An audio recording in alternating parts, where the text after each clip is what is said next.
What is death? Death क्या है? मतलब हमने पहले ही इमेजिन किया हुआ है, अपना एक बिलीव बनाया हुआ है, डेथ मतलब ये, उसकी वजह से हम डर रहे हैं। हो सकता है वो झूठ हो। क्या उसको हम क्वेश्चन करते हैं? कभी भी नहीं करते। किसी ने अपना बिलीव बनाया हुआ है कि भूत है, तो वो इसको क्वेश्चन नहीं कर रहा है कि भूत है या नहीं है। वो या तो बोल देगा भूत नहीं है, नहीं वो कह रहे हैं, मेरे जो बड़े हैं वो कहते हैं भूत वूत कुछ नहीं होते। तो आप क्या कहोगे? इमीडिएटली कहोगे नहीं नहीं भूत वूत कुछ नहीं होते। उधर से कोई आएगा, नहीं मैंने भूत को देखा है, मैं उस गांव में गया था, वहां पर एक चुड़ैल मेरे पीछे पड़ गई थी। तो अब आप कहोगे हाँ भूत होते हैं। अब आप कंफ्यूज हो। एक कंफ्यूज स्टेट ऑफ माइंड में चिंता होती है, क्लियर स्टेट ऑफ माइंड में चिंतन होता है। जहां पर कंफ्यूजन है वहां पर ही तो चिंता है। ये या वो हो गया तो क्या होगा, नहीं हुआ तो क्या होगा। बट आपको क्लियर हो जाए कि हो या ना हो, this is what death is and I am okay with it. मान लो अगर वहां तक आप पहुंच पाओ तो, समझ पाओ तो, मुझे वो बहुत मुश्किल नहीं है। बट ये इंक्वायरी करने का करेज हमारे अंदर होना चाहिए, because you don't have a solution for it. तो यहां पर क्या काम आ सकता है? सिर्फ understanding. There is no solution for death, there is solution for a disease. बीमारी है तो आप उसका इलाज ढूंढ सकते हो। डेथ का क्या इलाज है? डेथ तो होनी ही होनी है। दुनिया का सबसे बड़ा सच क्या है? डेथ। तो इसको अगर हम नहीं समझते तो हम डेथ से डरेंगे या नहीं डरेंगे? डरेंगे। लेकिन अगर डेथ हमको समझ आ गई and we are absolutely okay with it, we are happy with it, we are as happy with death as with life, तो क्या होगा? अब यहां पर चिंता की कोई गुंजाइश है? चिंता हो सकती है? हो ही नहीं सकती, इम्पॉसिबल। दो तरह की प्रॉब्लम्स हैं इस दुनिया में, एक वो जिसके आप सॉल्यूशंस निकाल सकते हो, दूसरी वो जिसके सॉल्यूशंस नहीं निकाल सकते। अब डेथ का क्या सॉल्यूशन है? तो वहां पर अंडरस्टैंडिंग काम आएगी, और जहां पर सॉल्यूशन निकाल सकते हो वहां पर एक्शन काम आएगा। समझ आ गया ना? अब यहां पर एक्शन काम नहीं आने वाला। मौत में क्या एक्शन काम आएगा? ले लो जो मर्जी एक्शन ले लो, जिसने मरना है वो मरेगा। मतलब क्या एक्शन लोगे? जिसने मरना है वो तो घर में भी मर जाएगा। बाथरूम में नहाते नहाते हल्का सा पैर फिसला और हो गया जी काम, पता भी नहीं लगा रातों रात कौन बंदा कहां से कहां निकल गया। समझ? तो इसका कोई सोल्यूशन नहीं है। यहां पर अंडरस्टैंडिंग काम आ सकती है। अब ये इंक्वायरी कैसे करें? What is death? मौत क्या होती है? क्या मरता है? शरीर। शरीर मरता है। वाह वाह। शरीर मरता है क्या? बॉडी मरती है क्या? बॉडी मरी क्या? बल्कि बॉडी नहीं मरती है। जब बंदा मर जाता है तो उसका नाम मर जाता है। अगर ये गया तो इसको लोग संदीप नहीं बोलेंगे, बॉडी बोलना शुरू कर देंगे इमीडिएटली। अरे बॉडी को वहां रखो, बॉडी को वहां, बॉडी को वहां, बॉडी। मतलब बॉडी नहीं मरी है। क्या मरा? हवा अंदर चल रही है, जो सांसें चल रही है वो चलनी बंद हो गई। तो क्या सांस मर गई? हवा मर गई? हवा चलनी बंद हो गई है क्या पूरी दुनिया में? हवा नहीं चल रही है क्या? क्या इस पूरे यूनिवर्स में कुछ भी मर सकता है? कोई भी बॉडी मर सकती है? ये ज्यादा हो रहा है। यहां चलना है या नहीं चलना है हिम्मत है? करेज है? ठीक है, करो, कोशिश करो, क्योंकि ये बातें आपको कहीं नहीं मिलेगी, दुनिया की किसी किताब में नहीं मिलेगी। इसको चिंतन से यहां तक पहुंच सकते हो आप, और कोई तरीका नहीं है पहुंचने का। इसी को चिंतन बोलते हैं जो अभी मैं कर रहा हूं आपके साथ साथ में। जो हम अभी कर रहे हैं ये चिंतन है, चिंता नहीं है। यहां पर कोई चिंता हो रही है? डर बढ़ रहा है या कम हो रहा है? कम हो रहा है। बॉडी को मारने का कोई तरीका नहीं है इस यूनिवर्स में। किसी भी चीज को मारने का कोई तरीका नहीं है। कुछ भी नहीं मर सकता है। मार के दिखा दो, छोटे से छोटा एटम, बड़े से बड़ा कुछ भी, सिर्फ फॉर्म बदलती है। बादल फट जाता है तो क्या बादल मर जाता है? लेकिन मर गया, बादल तो है ही नहीं, दिख नहीं रहा है बादल। सर वो रेन में कन्वर्ट हो गया, ट्रांसफॉर्म। तो क्या बादल मरा या नहीं मरा? नहीं। तो क्या मरा? कुछ भी नहीं मरा। एक बर्फ है, वो पिघलनी शुरू हो गई और फिर आपने 10 मिनट बाद आकर के देखा वहां पर बर्फ नहीं है, क्या लगेगा? अगर ध्यान से नहीं देखोगे तो, चिंतन से नहीं देखोगे तो, चिंता से देखो, अरे मेरी बर्फ मर गई। बड़े प्यार से मैंने बर्फ बनाई थी। मान लो आपने एक खांचा बनाया था, उसके अंदर एक मुंह था, एक हाथ था, ऐसे था, मतलब बर्फ का पुतला था, है ना। और उस पुतले को आपने एक नाम दिया हुआ था कि सपोजिंगली कोई लड़का है। यहाँ कितने बैचलर्स हैं? तो अब इन्होंने क्या किया, इन्होंने अपनी एक इमेजिनेशन बनाई कि हाँ ठीक है, मेरे को कोई लड़की तो मिलने वाली है नहीं, तो अब मैं क्या करता हूँ, एक बर्फ की लड़की बनाता। उसका एक नाम रख दिया और उसको बड़े प्यार से रोज फ्रिज में देख रहे जाकर के, मेरी गर्लफ्रेंड है, ये मुझे कभी नहीं छोड़ेगी। लेकिन गलती से एक दिन उसकी माँ ने उसको ट्रे को उठा करके बाहर रख दिया और फिर उसने फ्रिज में देखा, उसको वहां पे नहीं दिखी अपनी गर्लफ्रेंड, अपना प्यार उसको वहां पर नजर नहीं आया। फिर उसने बाहर देखा तो वहां पर भी उसको नजर नहीं आया। अब वो घबरा रहा है, मेरी गर्लफ्रेंड मर गई जिसको मैंने 5 साल से पाला है फ्रिज के अंदर, अब मैं किसको देखूंगा, अब मैं क्या करूंगा। वहां देखा तो वहां सिर्फ पानी है, बर्फ है ही नहीं, वो पुतला कहीं है ही नहीं। तो क्या वो मर गई? वो गर्लफ्रेंड मर गई, बर्फ की गर्लफ्रेंड मर गई। कहाँ है वो? पानी थी। उसकी गर्लफ्रेंड बनने से पहले, वो पुतला बनने से पहले वो क्या थी? पानी थी। तो जब वो बर्फ बन गई तो क्या वो पैदा हो गई? क्या पैदा हो गई? सिर्फ माइंड में उसको, वो जो बर्फ की गर्लफ्रेंड थी उसको पैदा किसने किया? हमने, मतलब किसने? उस बैचलर ने जो अकेला भटक रहा था, उसी ने पैदा किया ना। मतलब कि वो जो पानी थी, उस पानी को बर्फ की गर्लफ्रेंड कौन बोल रहा है? क्या बर्फ खुद बोल रही है? हाँ, तो कौन बोल रहा है? वो बैचलर बोल रहा है, मतलब कि हम बोल रहे हैं, यानी कि मैं बोल रहा हूं। तो मैंने पैदा किया, कहां पैदा किया? अपनी ब्रेन में पैदा किया। इसमें कोई डाउट तो नहीं है। हाँ, मैं चाहता तो उसी टाइम पे भी उसको देख करके बोल सकता था कि हाँ ये कोई मेरी गर्लफ्रेंड नहीं है, मेरे फ्रिज में, इसका मतलब ये नहीं है कि मेरी गर्लफ्रेंड है, ये पानी है। समझ गए? ये बोलना कोई मुश्किल था क्या? लेकिन उसने क्या बोला? वही जैसे सब बोलते हैं, क्योंकि उसके दोस्त भी बेवकूफ थे। उन्होंने भी सबने अपनी फ्रिज में अपनी अपनी गर्लफ्रेंड बनाई हुई थी। सब अकेले थे, क्या करेंगे अब बेचारे। हाँ, कोई नया ट्रेंड चला, जैसे होता नहीं, ट्रेंड चल जाता है, बकेट बाथ चल रहा है, ये चल रहा है, तो ऐसी है कि चल गया था आइस गर्लफ्रेंड्स। तो उसने भी अपनी तो आइस गर्लफ्रेंड्स का एक नया ट्रेंड चल गया था। तो उसके दोस्त भी बेवकूफ, वो भी बेवकूफ। सबने क्या कहा, ये मेरी गर्लफ्रेंड है, ये तेरी है, ये मेरी है। सबने कपड़े भी पहना दिए, उनके छोटे छोटे कपड़े सिल दिए और ले करके घूम रहे हैं और फटाफट से फ्रिज में रख रहे हैं, वापस से उसको बना रहे हैं, मिटा रहे हैं। लेकिन वहां पर कोई समझदार इंसान गया, उसने जाकर के देखा, भाई बर्फ है, पानी है, कुछ नहीं है, तेरी गर्लफ्रेंड नहीं है।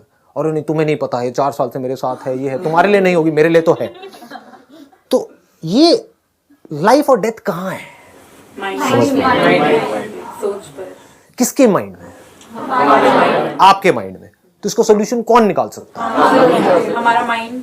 समझ गए? कैसे निकलेगा ये सोल्यूशन?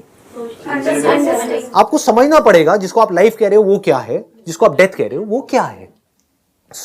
अभी आपने कहा था शरीर मरता है, अब आप कह रहे हो शरीर नहीं मरता है, बल्कि मरते ही शरीर पैदा हो जाता है। यानी कि जिसको लोगों ने बॉडी बोलना शुरू कर दिया जाते ही, तो बॉडी क्या बन गई? क्या बॉडी मर गई? उस बॉडी में जो भी कुछ काम का है वो खींच लिया गया। अगर तो खुले में डाल दिया तो जो जंगली जानवर हैं वो हैं, वो बन गई। तो मैं क्या बन गया? अगर मैं अपने आप को बॉडी बोलता हूं तो मैं पंछी बन गया, कौवा बन गया, चील बन गया। क्यों नहीं बन, मतलब अगर मैं बॉडी हूं तो, अगर बॉडी तक ही रहें तो, अगर आप अभी अपने आप को जो भी सोचते हो, जो भी करते हो सुबह से रात तक, वो बॉडी समझ करके ही करते हो। नाम किसका? बॉडी का। मेल कौन? बॉडी। फीमेल कौन? बॉडी। उसके आसपास में जो जुड़े हुए हैं वो सब क्या है? बॉडीज। तो अगर बॉडी के लेवल पे आप देखो तो कुछ नहीं मरा है, लाइफ बेटर हो गई है। ये कौवा बन के ज्यादा मस्ती करूंगा, यहाँ कौवा बन के उड़ो, ये हो, मजे करो, तो मैं कहाँ मरा? मैं तो जिंदा हूं। अगर आदमी देख पाए तो वो तो जिंदा है। वो बर्फ कहाँ मरी? वो बर्फ की गर्लफ्रेंड कहाँ मरी? वो तो जिंदा है। पहले एक बर्फ में थी, पानी में, वो तो नहीं मरी। प्यार तो हमें उस स्टेट से था ना। हाँ, तो अब ये प्रॉब्लम किसकी है? आपने बिल्कुल सही बोला, प्यार हमें था उस बर्फ की फॉर्म से। तो अब अगर आपको उस बर्फ की फॉर्म से प्यार है तो क्या आप कभी भी बिना डर के जी सकते हो? और जब वो फॉर्म जिसने मिटना ही मिटना है, यानी कि बदलना ही बदलना है, जब वो बदलेगी तो क्या आप खुश रह सकते हो? अगर आपको उस पर्टिकुलर फॉर्म से प्यार है, अगर आपको अपनी एक ऐसी फॉर्म से प्यार है, आपकी जो बॉडी है अभी जिस स्टेट में है उससे ही आपको प्यार है, तो जब आपका बुढ़ापा आ जाएगा, जब इस फॉर्म की धज्जियां उड़ जाएगी, तो सुखी रहोगे, दुखी रहोगे? कितना दुखी रहोगे? जितना अपनी उस फॉर्म से प्यार था, यानी जवानी वाली अपनी जो फॉर्म थी उससे प्यार था, उतना ही बुढ़ापे वाली फॉर्म से दुखी रहोगे। लेकिन अगर चिंतन कर करके आप यहां तक पहुंच गए थे कि फॉर्म ने तो बदलना ही बदलना है, मरना नहीं है। जिसको आप मरना बोलते हो वो चेंज है, चेंज को आप मौत बोल रहे हो, कुछ बदला ही तो है। तो बॉडी के मरने का डर गया। तो प्रॉब्लम तो इमोशन है। हाँ, एक मिनट रुको। वो इमोशंस की जड़ क्या है? Wrong understanding. प्रॉब्लम ध्यान से समझना, वो जो लड़का है, बैचलर है, प्रॉब्लम उसके इमोशंस है उस बर्फ की गुड़िया से रिलेटेड या रॉन्ग अंडरस्टैंडिंग है उससे रिलेटेड? समझ आ रही है ना बात? जिसको आप इमोशंस कह रहे हो वो रॉन्ग अंडरस्टैंडिंग पे बेस्ड है। जो रियल जो इमोशंस हैं, जिसको एक्चुअल में प्यार कहते हैं, वहां पर इन इमोशंस की जरूरत नहीं है। क्योंकि अगर उस बंदे को ये समझ आ जाए, जिसने भी वो बर्फ की गुड़िया बनाई है, मैं भी बर्फ का गुड्डा हूं, अब ये बर्फ का गुड्डा, बर्फ की गुड़िया जो दोनों पिघल रही है और आकर के थोड़ी देर के लिए मिले, कौन किससे मिला? पानी पानी से मिला, कुछ देर के लिए मिला। ये नहीं आई ना बात समझ में? ज्यादा हो गया? पिघल जाएगी तो मैं भी तो एक दिन पिघलूंगा। Yes. अरे पिघल ही रहे हैं, एक दिन क्या पिघलूंगा, सब पिघल रहे हैं। अगर ध्यान से अपने आप को देखोगे तो पिघल रहे हो, फिर बन रहे हो, फिर पिघल रहे हो, फिर बन रहे हो, एनी हाउ। तो आप कहते हो कि भाई मैं मर गया, किस बेस पे मर गया? माइंड मर गया। What is mind? ये चिंतन है। ये नहीं पता है माइंड क्या है, बातें कर रहे हैं सबकॉन्शियस माइंड, अनकॉन्शियस माइंड, अपने सबकॉन्शियस माइंड को पावरफुल कैसे करना है। What is mind? थॉट्स की इतनी पावर है जिसकी कोई हद नहीं, हम अपने थॉट से कुछ भी कर सकते हैं। What is thought? What is mind?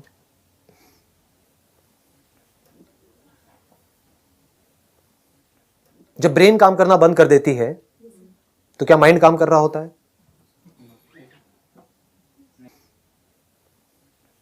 तो क्या ब्रेन माइंड है?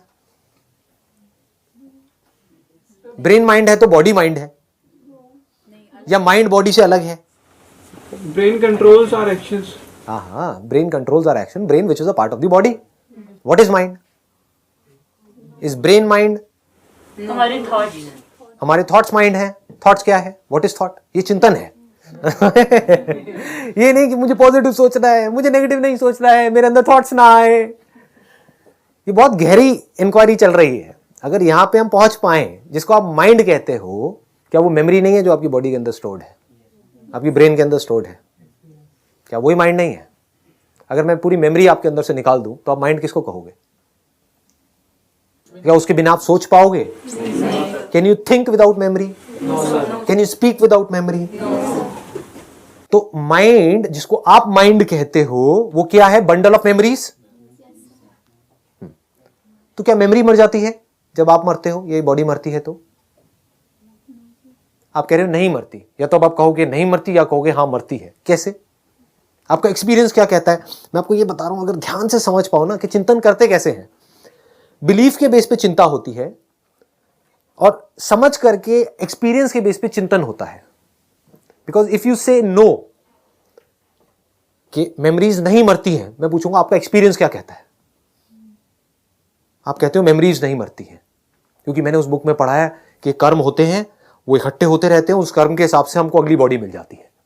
ये सब क्या है? ये भी मेमोरी का ही हिस्सा है। तो ये आपको क्या करेगा? फंसा देगा। अब आप इंक्वायरी नहीं कर पाओगे, आप फंस गए। मैं आपसे सिंपल सा एक क्वेश्चन पूछ रहा हूं, मेमोरी मरती है या नहीं मरती? अब आपको कैसे पता लगेगा मेमोरी मरती है या नहीं मरती? किसी बुक से पता लगेगा? सोच सोच करके पता लगेगा? कैसे पता लगेगा? आपको देखना होगा आपका एक्सपीरियंस क्या कहता है। इस बॉडी से पहले आप क्या थे, उसकी मेमोरी है अभी आपके पास में? इसका मतलब क्या है? मरती है। ये हमारा एक्सपीरियंस है। मरना मतलब क्या? याद ना रहना, दैट इज मरना। कोई आदमी जो बचपन से देख नहीं सकता है, अगर कुछ भी कंटिन्यूएशन होती किसी भी तरह की, तो जो देख नहीं सकता है उसको दिखने के सपने आते, क्योंकि वो मेमोरीज पड़ी हुई हैं। लेकिन ऐसा नहीं होता है। आई बात समझ में? नहीं आई। जो बंदा बचपन से देख ही नहीं सकता है, एक तो है उसका बाद में एक्सीडेंट हुआ 20-25 साल की एज में, उसके बाद में वो नहीं देख सकता है, तो उसको सपने आएंगे, उसमें कुछ कुछ दिखेगा। जो बचपन से ही नहीं देख सकता है, मतलब उसकी आंखें ही नहीं है, उसको पूरी जिंदगी जो सपने आएंगे उसमें सुनाई देगा, कुछ फील होगा, सूंघने में आएगा, दिखाई नहीं देगा। इसका मतलब क्या है? कि अगर मेमोरी की कंटिन्यूएशन होती, पहले कोई बॉडी होती, वहां से कोई कंटिन्यूएशन होती, तो उसको एटलीस्ट सपने में, एक्चुअल में नहीं दिख सकता क्योंकि आंखें खराब हैं, तो आंखों के थ्रू नहीं दिख रहा है, ये इंस्ट्रूमेंट खराब है, लेकिन अंदर मेमोरी तो पड़ी हुई है, वो स्टोर्ड है, वो तो दिखता ब्रेन के अंदर, वो नहीं दिख रहा। इसका मतलब क्या है? मेमोरी की कोई कंटिन्यूएशन नहीं हो रही है। तो क्या मेमोरी अभी जिंदा है या मरी हुई है?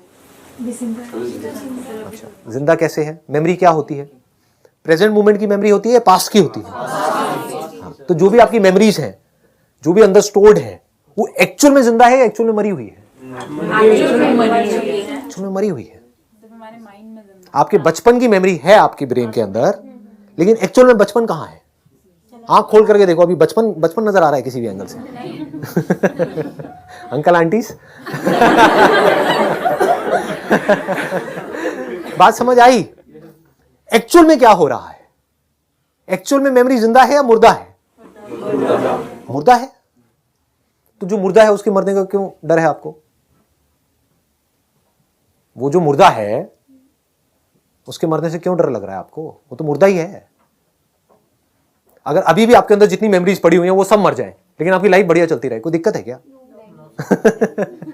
जिस मोमेंट में सोचते हैं उस मेमोरी के बारे में, उस मोमेंट पे वो जिंदा हो जाती है। हाँ, लेकिन हमको लगता है वो जिंदा हो गई है, एक्चुअल में जिंदा नहीं होती। अगर एक्चुअल में मैं रियलिटी की बात करूं, हमको लगता है कि वो जिंदा हो गई है। जैसे मूवी देखते हैं स्क्रीन के ऊपर, लगता है कि सब कुछ हो रहा है वहां पे, लगता है कि एक्चुअल में शाहरुख खान है वहां पे, एक्चुअल में शाहरुख खान कहीं नहीं है। स्क्रीन के ऊपर जिसको देख रहे हो तो लाइट है, तो क्या मरा? बॉडी मरी या नहीं मरी? बॉडी नहीं मरी, समझ? मेमोरी मरी, तो ये अच्छा हुआ बुरा हुआ? अच्छा ही हुआ, इसमें बुराई क्या है? जो पहले ही मरा हुआ था, मतलब देखा जाए तो कुछ भी नहीं हुआ। सब जिंदा है, सब अच्छा चल रहा है। नहीं, अभी क्या जिंदा है? तो फिर क्या रहा? अब आप क्या हो? क्या आप मेमोरी हो? क्या आप बॉडी हो? हाँ, अब आप कहोगे, या तो कोई कहेगा मैं आत्मा हूं, या कोई कहेगा मैं ये हूं, मैं वो। व्हाट इज आत्मा? समझ? अब ये हम चिंतन पे चले गए। चिंतन मतलब क्या? अंडरस्टैंडिंग के लेवल पे चिंतन का मतलब क्या? एक ऐसे लेवल पे पहुंचना जिसके ऊपर क्वेश्चन मार्क लगाया ही नहीं जा सकता है। आप खुद भी नहीं लगा सकते, दुनिया की कोई ताकत नहीं लगा सकती। तब आप कह सकते हो कि आपका चिंतन सही डायरेक्शन में जा रहा है। लगाओ इस पे क्वेश्चन मार्क, की बॉडी नहीं मरती। लगाओ किसी में दम है तो, पूरी दुनिया में कोई साइंटिस्ट आ जाए, कोई भी आ जाए, कोई भी मशीन ऐसी नहीं है जो किसी भी एक छोटे से पार्टिकल को या बड़े से बड़े पार्टिकल को मार सके, उसकी फॉर्म को बदल सकती है। जला दो उसको, उसकी फॉर्म बदल जाएगी, पिघल जाएगी, वो चीज किसी और फॉर्म में चली जाएगी, फिर कुछ और बन जाएगी।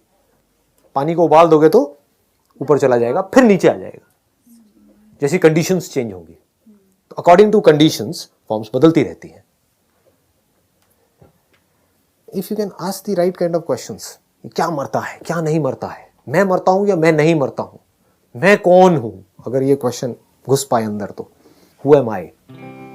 This is the essence of spirituality. बस इससे ऊपर और कुछ नहीं है। तो आप यहां पर आए हो तो मैं आपको बस ये कह सकता हूं, अगर ये क्वेश्चन सुन लिया है, इसको पकड़ करके रखो मरते दम तक। हु एम आई? ये आपके सारे सवालों का जवाब है।